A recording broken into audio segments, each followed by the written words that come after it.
Hey everybody, I'm Random Frank P, and today I'm going to be talking about two Corsair keyboards. The newly released Corsair Strafe mechanical keyboard, and the old fan favorite, the Corsair Gaming K70 RGB keyboard. Don't be alarmed, these are white keycaps that I purchased on my own, but this is in fact a K70 RGB keyboard. So I'm going to be comparing them, talking about the features, the build quality, all the stuff you're going to want to know if you're looking to purchase one of these two keyboards. Now, this isn't going to be a battle or a rated comparison to see which one is better. Like I said, I just want to talk about the features, talk about the two keyboards themselves to help you guys make a better purchase decision if you're looking to pick up one of these two keyboards from Corsair and you don't know which one. So hopefully this video comparison will help you out. Starting off with the Corsair Strafe keyboard, you will see the body is made mainly of plastic. It has a soft matte black finish, unlike the K70 RGB, which I will talk about very soon. This keyboard is all black and red. That is the main color theme of the Strafe. It has a few textured keys, which is a nice addition. The spacebar is textured by default. It also comes with a separate kit of keycaps for the WASD, for FPS gamers, or mobile gamers, which is QWER and DF. It will come with textured keycaps that you could swap out if you want to use those. On the top right of the keyboard, you'll find two buttons. One of them is for changing the brightness of the LED lights and turning them off, 33%, 66%, or 100% brightness, and the other one is for locking the Windows key for when you're gaming you don't accidentally press it. By the way, I am using MX Cherry red switches inside this keyboard, although brown switches are also available, and blue switches will be available later on this year. Taking a look underneath the keycaps now, you'll find a few things. One is this entire keyboard has a nice red base to it. Since these LED lights do shine red, this will help accentuate the lights and make them look brighter and vivid as they bounce off this red base. And the other thing is the LED light. It is positioned directly above the key stem, allowing it to shine through the keycaps for ultimate brightness. And on the back side of the keyboard now is something that I absolutely love, and that is the addition of a USB pass-through. Now you can try to clear up some of the clutter on your desk by plugging in your mouse to the back side of the keyboard or a USB stick. Again, it'll just help clear up space, and you can plug it in directly to the back of the keyboard. Underneath, you'll find 4 rubber feet in each corner to prevent it from scratching any surfaces, and 2 legs that fold outward. And lastly, before we talk about the K70, on each side of the keyboard, you will find a little red light strip. So now when you plug it in, not only will the keycaps be illuminated red, but the sides will glow red as well, adding to its whole visual aesthetics. And now it's time to talk about the features and build of the Corsair Gaming K70. The entire keyboard is composed of brushed aluminum and anodized metal.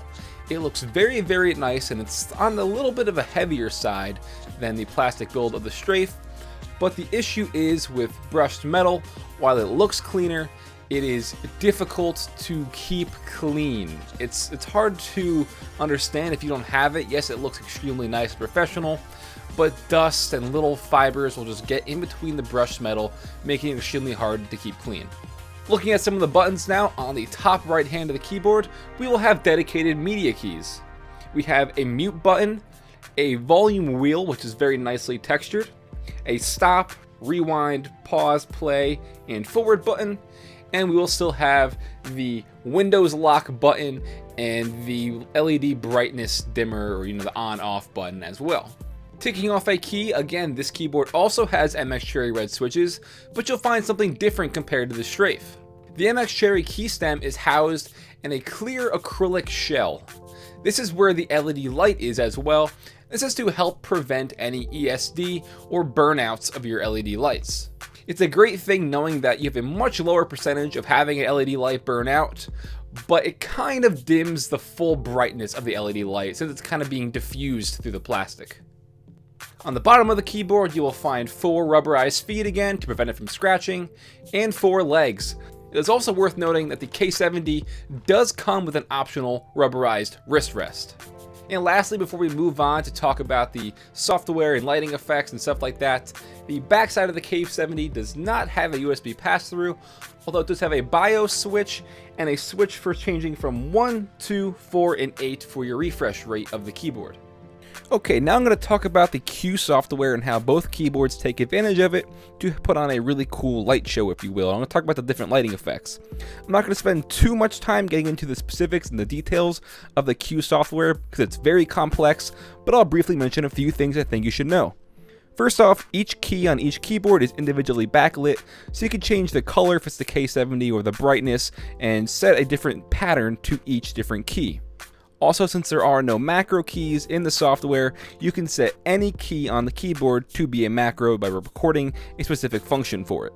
Starting off with the strafe now, since it's much more simple, they do have preset effects which you can go in and change. They're different ones that you can mess around with, and they're pretty cool. Stuff like a wave, ripple effect, a visor effect, raining down, different like ripple type lighting. It's pretty cool stuff, but the fact is this is only going to have red LED lights, so it's just going to stay that red color the entire time. Although you can change the brightness for specific keys if you're more into the whole complex side of things. But the fact is it's a lot more simple because there's only one color.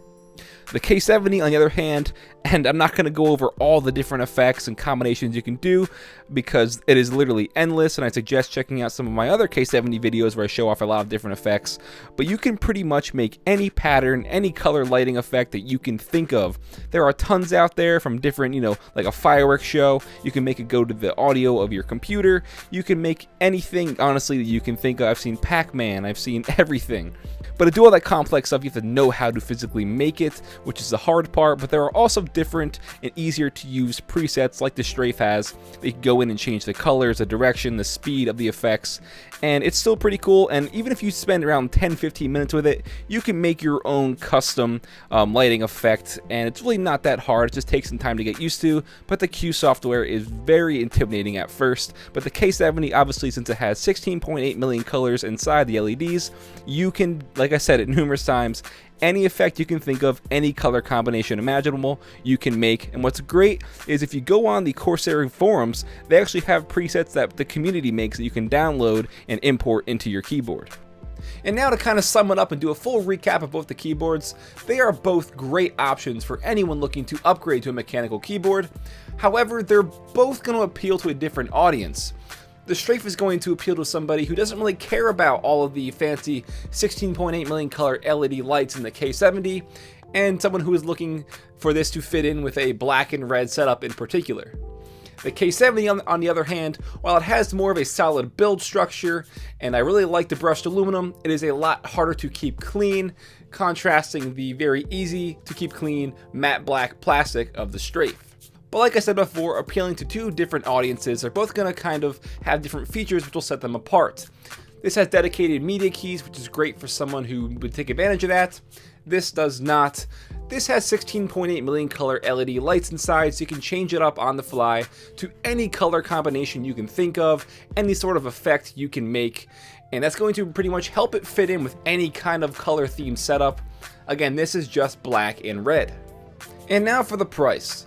The strafe comes in at $110 US, and the K70 on the other hand comes in at around $170, although you can find it much cheaper on different websites like Amazon and Newegg when they're on sale. So in the end, you have to weigh the features and the overall LED lights as the main selling points. What do you want out of your keyboard? Do you want a dedicated media key section like on the K70 and have a programmable 16.8 million colors? If so, then the K70 is hands down your best choice. But if you're not looking for that, you're looking to keep it simple, go with the strafe, because it still has media keys. They're just not a dedicated section for them. They're on the F row, and I think the addition of a USB pass-through on the backside is really awesome. And even though they're both made of different materials, the build quality overall is very sturdy and solid, and they don't feel cheap and plasticky. I wouldn't worry about it cracking or breaking if you are reckless with your stuff. Alright guys, that's going to do it for my little show-off comparison between the Corsair Strafe mechanical keyboard and the Corsair Gaming K70 RGB mechanical keyboard. I hope this video helped you out. Again, it's not a battle. I just wanted to show off the features, the build quality, the LED lights, all the stuff that you're going to want to know if you're looking to pick up one of these two keyboards. I really hope it helped you out, and I hope it helped you make a better purchase decision. If it did, please give the video a thumbs up to show your support. If you have any questions, feel free to comment down below, or you can always hit me up on Twitter at RandomFrankP. I'm always on Twitter, so you can find me on there. If you haven't already, guys, please hit subscribe. I've done a ton of tech videos and tech reviews in the past, and I got a ton more planned for the future. So, hope you guys enjoyed my review comparison, again, of the K70 RGB and the Corsair Strafe mechanical keyboard. I'm Random Frank P. Have a good day.